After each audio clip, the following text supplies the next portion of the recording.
नमस्कार. पुढे समाचारांमध्ये सर्व प्रेक्षकांचं स्वागत आहे. मी अल्ताफ मुलानी. मी तुम्हाला सतत वेगळे विषय, वेगळ्या चर्चा, ग्रामीण भागात काय घडते आणि शहरात काय घडते तुम्हाला सतत वेगळे पद्धतीने दाखवण्याचं काम करत आहे. धाराशिव जिल्ह्यातले एक नंबर चॅनल आहे. या चॅनल 5 कोटीपेक्षा अधिक व्ह्यूअर्स आहेत. आताच आमच्या सबस्क्राईब करा, लाईक करा, शेअर करा. मी आता धाराशिव शहरामध्ये इथं जिल्हाधिकाऱ्यालयासमोर इथं पोहोचलेलो आहे आणि इथं माझ्या पाठीमागे जर पाहिलं तर तुम्ही आमरण उपोषण इथं सुरू आहे आणि एक महिला उपोषण करते आणि ते नेमकं कशासाठी उपोषण करतायत आणि ते त्यांच्या मागण्या काय ते आपण थेट त्यांच्याशी जाणून घेणार आहेत. तर आपण त्यांच्यापाशी जाऊया, त्यांच्याशी विचारूया आपण नेमकं उपोषणाला कायसाठी बसले ते आपण थेट त्यांच्याशी जाऊन विचारणार आहे. तर काय नाव तुमचं? माझं नाव अनिता बाळासाहेब घोरे. कायसाठी बसलाय तुम्ही उपोषण? जिओ टॅगिंग, बनावट जिओ टॅगिंग बद्दल चौकशी कारवाई झाली पाहिजे.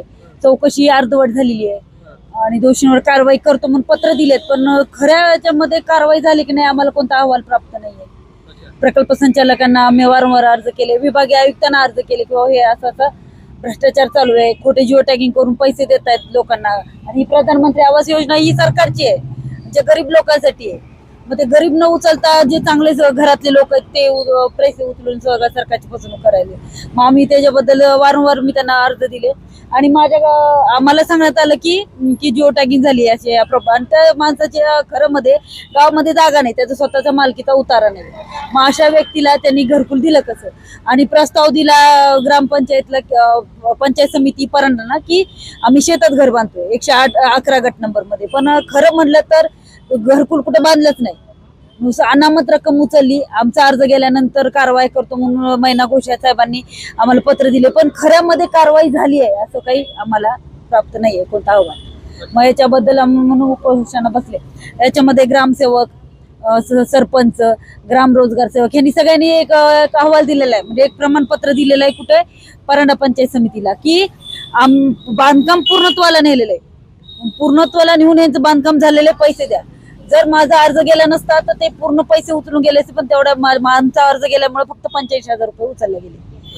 पण बाकीचे हप्ते त्यांना दिले नाही, पण कारवाया पूर्ण नाहीत. मग त्यासाठी आम्ही आपले ग्रामविकास मंत्री आहेत जयकुमार गोरे साहेब, त्यांच्या गावी जाऊन जनता दरबारामध्ये आम्ही त्यांना ही गोष्ट मांडली. त्यांनी यांना कारवाईचे आदेश दिलेत, पण आणखीन मला कोणतं लेटर नाही आलं की आम्ही ही कारवाई केली. म्हणून मग मी उपोषणाला बसले. कधी बसलाय तुम्ही? कालपासून. काल जरा उशीर झाला होता मला, कालपासून बसले 10 तारखेपासून. 10 तारखेपासून बसला. तर अच्छा, तुमच्यापाशी कोण आलं होतं का इथं भेटण्यासाठी किंवा काय? नुसतं आश्वासन देतात की आम्ही कारवाई करू, 24 तासात अहवाल देऊ, पण ठोस कारवाई काही आणखीन नाहीये. मग ते ठोस कारवाईसाठी तर आपण बसलो ना. मग नुसतं हे पुसायचे, आपले अश्रू पुसायचे खोटे खोटे, हे नको ना. कारवाईसाठी जोपर्यंत कारवाई होत नाही तोपर्यंत उठायचं नाही. तुम्ही इथं जी बसलाय तुम्ही, कारवाई होत नाही म्हणताय तुम्ही. रिजिओ टॅगिंग कधी झालेली आहे? ही जिओ टॅगिंग झालेली आहे 2025 मध्ये 7व्या महिन्यामध्ये. 7व्या महिन्यामध्ये झाली. तुम्हाला कळालं कधी? आम्हाला 7व्या महिन्यात कळालं, पण ते रिअल तारीख देत नाहीत आम्हाला. म्हणजे जिओ टॅगिंगचा आम्ही फोटो मागतोय, एक अंधक फोटो देतात आम्हाला. आम्ही माहिती अधिकारात मागितल्यानंतर पण आहे बघा, मी तुम्हाला दाखवते. असं काही नाहीये की काही चोरून ठेवायचंय. बघा, हे ते जिओ टॅगिंग जे झालेला जे फोटो आहे तो फोटो आपल्याला दाखवत आहेत त्यांनी. ते अंधक फोटो देत आहेत म्हणून असं तरी आपल्याला सांगत होते.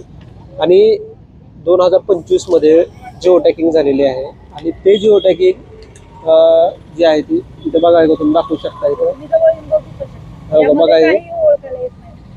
अच्छा, हे कधी दिलेलं आहे? हे आम्हाला माहिती अधिकारामध्ये दिले 2025 मध्ये.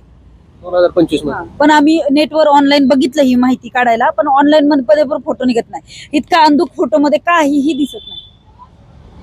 हा, ही व्यक्ती कोण आहे, कुठले आहे ते? हरिदास होरे म्हणून आहेत, माझ्या मालकांचे एक चुलते आहेत, त्यांनीच केलेलं आहे. त्यांनी केलेलं. तुम्ही आता कुठं राहतात मग? आम्ही अकलूजला माळशिरस तालुक्यामध्ये राहतो, तिकडे बाहेरगावी राहतो. मग इकडे आमची प्रॉपर्टी आहे तिथं, तर त्याच्यावर मग चालू आहे असे अतिक्रमण करणे किंवा खोट्या जिओ टॅगिंग करणे. मग ह्याच्यामध्ये काय होतं, रिअल जिओ टॅगिंगची त्यांनी जागा आतापर्यंत आम्हाला दाखवली नाही किंवा त्याचं जे लोकेशन येतं अक्षांश एकांश ते आणखीन आम्हाला दिले नाही त्यांनी. हा, आणि त्याचा फोटो पण देत नाहीत. हे अंधुक फोटो मधून काही दिसत नाही. आम्हाला रिअल फोटो दिला पाहिजे तेव्हा आम्हाला तेही कळेल, तेही देत नाहीत. आता तुमची मागणी काय नेमकी? मग आता ते सगळे ज्या लोकांनी हे सगळं शासनाला फसवलंय त्यांच्यावर कारवाई. हा, नाही कारवाई झाली तर पुढलं पाऊल काय असणार? पण आंदोलनच, परत उपोषणात बसणार. कारण ही जर कारवाई नाही, मग पैसा हा शासनाचा आहे. आपल्या सगळ्यांच्या टॅक्स मधून हा पैसा दिला जातो शासनाला. शासन गरीब लोकांसाठी योजना करतं आणि त्यानंतर हा पैसा वितरित होतो. मग हा खोटा जिओ टॅगिंग करून जर पैसा शासनाचा फसवतो तो सामान्य माणसाला का नाही फसवणार?